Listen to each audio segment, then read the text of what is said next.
Before we begin, I want to thank you all and say, may the good news be yours. Brought to you by themysticgambler.com, where you can learn, practice, and play your favorite video poker and Keno games for free.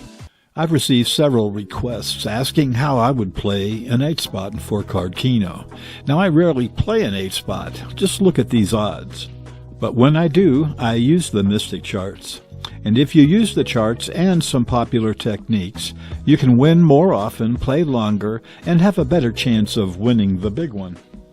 Later I'll show you how to get a free sample of the charts. In this condensed version, we have 9 base numbers that'll be reduced to 4, A, B, C, and D, 8 spots that we're targeting. On the left, I've used card A to temporarily make note of the 9 base numbers. So our target is an 8 spot. In effect, we're using 9 numbers to make that happen. So even if we don't get an 8 out of 8, we've increased our chances of getting more wins on multiple cards. As I plug in the base numbers, the numbers for each 8 spot are noted below. Omitted numbers are blacked out. While I'm doing that, and before we start playing, please like and subscribe to this channel. And get the updates so you can be notified when I have new videos.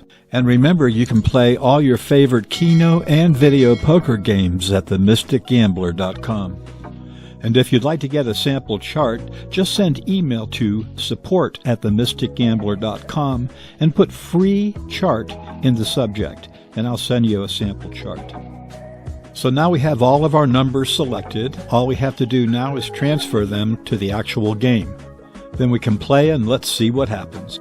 So this is card A, and card B, here's C, and finally here's card D. Well, all right, let's play 4-card Keno. I am using the simulator that's found at themysticgambler.com, but this is the real thing made by Action Gaming and IGT, so it uses the same random number generator as you'd find in the casino. So it's perfect for trying out different strategies or just having fun. Speaking of strategies, I've incorporated a number of them here beyond the use of the charts. None of which seem to be working at the moment.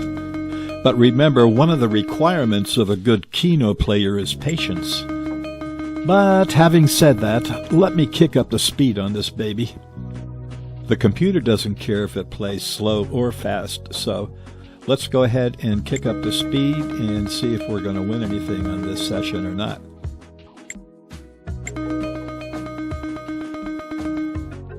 Oh yeah, now we're cooking. Maybe it likes playing fast.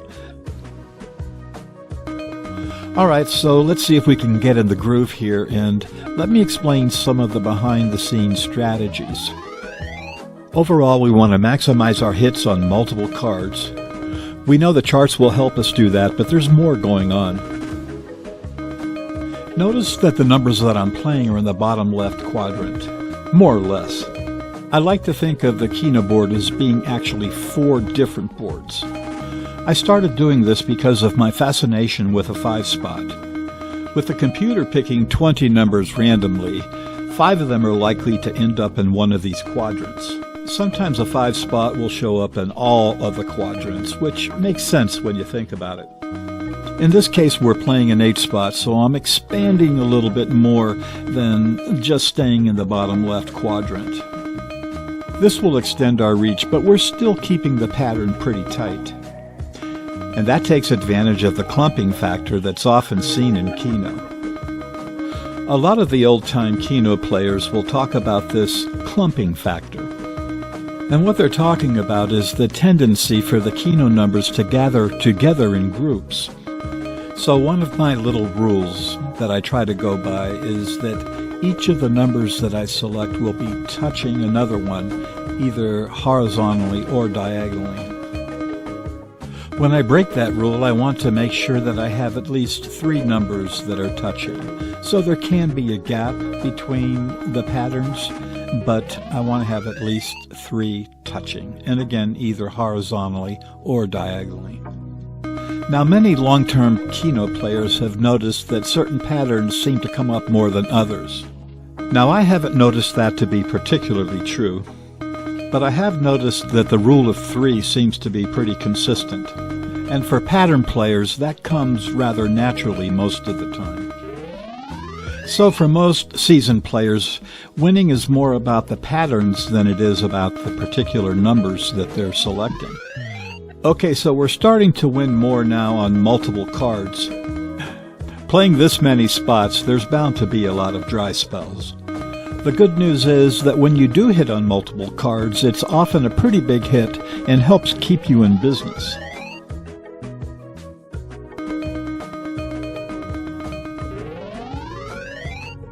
So we've had a couple of good ones here, but I want to see something good on all 4 cards. We've been playing several minutes. I'm sure we'll hit a big one soon.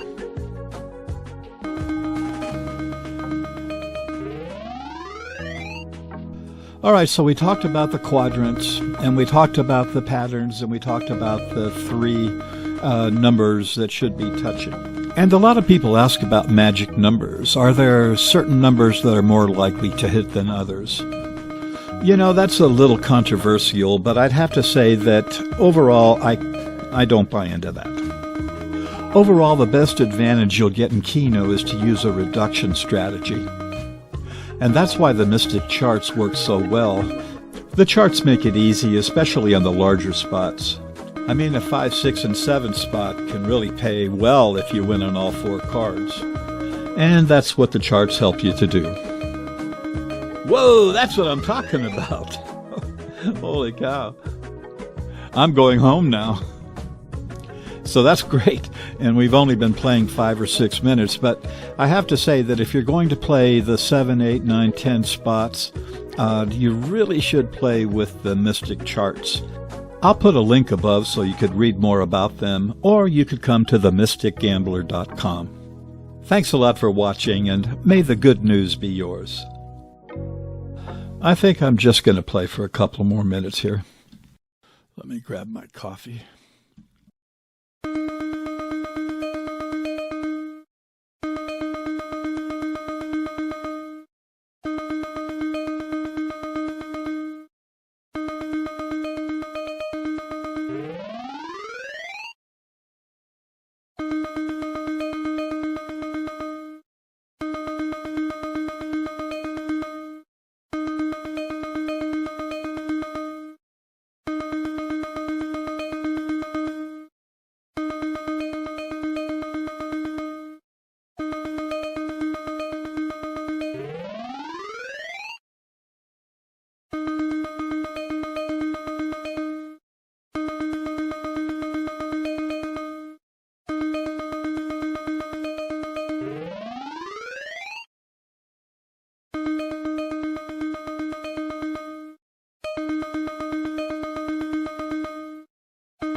Brought to you by themysticgambler.com, where you can learn, practice, and play your favorite video poker and Keno games for free.